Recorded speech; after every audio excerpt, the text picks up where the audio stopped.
হ্যাঁ, মানে যে দুর্গাপুজোর সময় যেটা আমরা আজকে ফোরকাস্ট যেটা আইএমডি আগরতলা আমরা যেটা ইস্যু করেছি, সেটা হচ্ছে পঞ্চমী, সপ্তমী এবং অষ্টমী এই 3 দিন হালকা থেকে মাঝারি বৃষ্টিপাত থাকার সম্ভাবনা আছে প্রত্যেকটা ডিস্ট্রিক্টের 1-2 জায়গায়, এবং তার পাশাপাশি থান্ডারস্টর্ম এবং লাইটনিং এটা হওয়ার সম্ভাবনা আছে প্রত্যেকটা ডিস্ট্রিক্টের 1-2 জায়গায়। তারপরে যদি দেখি সেটা হচ্ছে যে 30 তারিখ আমাদের লাইট টু মডারেট রেন, মানে হালকা থেকে মাঝারি বৃষ্টিপাত, এবং এইটা আমাদের 1-2 জায়গায় থেকে কিছু বেশি জায়গায় হওয়ার সম্ভাবনা আছে, এবং তার পাশাপাশি থান্ডারস্টর্ম এবং লাইটনিং 1-2 জায়গায় হওয়ার সম্ভাবনা আছে। এইটা হচ্ছে প্রত্যেকটা ডিস্ট্রিক্টে। তারপরে 1 তারিখ এবং 2 তারিখ যদি নবমী এবং দশমী, এখানে রেনের কিছুটা অ্যাক্টিভিটি বাড়বে, এবং সেটা লাইট থেকে 1 তারিখ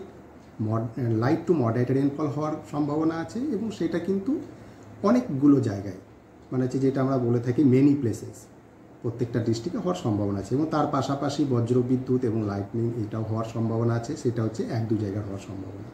এবং 2 তারিখ দশমীতে আমাদের যেটা এখনকার যেটা ফোরকাস্ট, সেটা হচ্ছে লাইটনিং এই রেনফল অ্যাক্টিভিটি, মানে রেনফলের ইটা বাড়বে, সেটা হচ্ছে মডারেট রেন হওয়ার সম্ভাবনা আছে, এবং সেটাও কিন্তু মেনি প্লেসেসে হওয়ার চান্স আছে, এবং থান্ডারস্টর্ম এবং লাইটনিং হওয়ারও 1-2 জায়গায় আমাদের দশমীতে এটাও সম্ভাবনা আছে। তো এটা হচ্ছে আমাদের এখনও পর্যন্ত ফোরকাস্ট, এবং ওভারঅল যদি আমি বলি সেটা হচ্ছে পুজোর এই কদিন, যেহেতু আমাদের এখনও পর্যন্ত মনসুন উইথড্র হয়নি, মনসুন উইথড্রলের আমাদের মানে মনসুন আমাদের নর্থ ইস্ট থেকে চলে যাওয়ার সময় হচ্ছে আমাদের জেনারেলি যদি আমরা নর্মাল বলি তাহলে 15ই অক্টোবর। তো এটা এখনও যদি দেখি আমাদের সেপ্টেম্বর মাসই চলছে, তো মনসুন আমাদের ওপরে কিন্তু আছে, তো তার প্রভাবে হালকা থেকে মাঝারি বৃষ্টিপাতের সম্ভাবনা আছে, সেটা হচ্ছে আপ টু নবমী পর্যন্ত,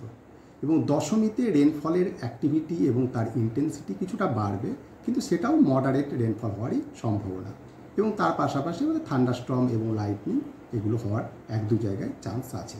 তাহলে স্যার পুজোর দিনগুলি থেকে বৃষ্টিপাতের হওয়ার সম্ভাবনা রয়েছে? হ্যাঁ, আমি সেটাই বললাম, সম্ভাবনা রয়েছে। তার কারণ হচ্ছে আমাদের বর্ষাকাল কিন্তু আমাদের এখনও পর্যন্ত আমাদের স্টেট থেকে চলে যায়নি, সেটা কিন্তু বিদ্যমান আছে। তো তার প্রভাবে 1-2 জায়গায় বৃষ্টিপাত হবে, যেমন আজকেও যদি আমরা দেখি নর্থে বৃষ্টি হচ্ছে, সেটা কিন্তু 1-2 জায়গায়, সেটার ইম্প্যাক্ট এতটাই না, যেহেতু লাইট টু মডারেট রেন এই ইন্টেন্সিটিতে বৃষ্টি হবে, কিন্তু ইম্প্যাক্টটা এরকম সিগনিফিকেন্ট কিছু না। আর আমাদের যে ফোরকাস্ট এটা হচ্ছে আজকের যেটা আমাদের অবজারভেশন, সেই দেখে আমরা ইস্যু করা হয়েছে দুর্গাপুজোর স্পেশাল ফোরকাস্ট। এটা আমরা কালকে আবার দুপুর 12টার সময় আমরা এটা আপডেট দেবো, এবং এটা আপনাদের সাথে শেয়ার করা হবে, এবং প্রত্যেক দিন এরা আপডেট যাবে। তো আমাদের যেটা আইএমডি আগরতলা আপনাদের কাছে এটাই রিকোয়েস্ট করছে, আমাদের আপডেটটা আপনারা দেখুন, আমাদের যে প্রত্যেক দিনে যেটা আপডেট হবে, কোনো যদি নতুন কোনো কিছু অবজারভেশন আমরা থাকে তাহলে এখানে আমরা ইনক্লুড করবো, যেমন ভারী বৃষ্টি হওয়ার যদি সম্ভাবনা থাকে সেটা আপনারা দেখতে পাবেন আমাদের আপডেট বুলেটিনে, সেটা ইনক্লুড করা হবে।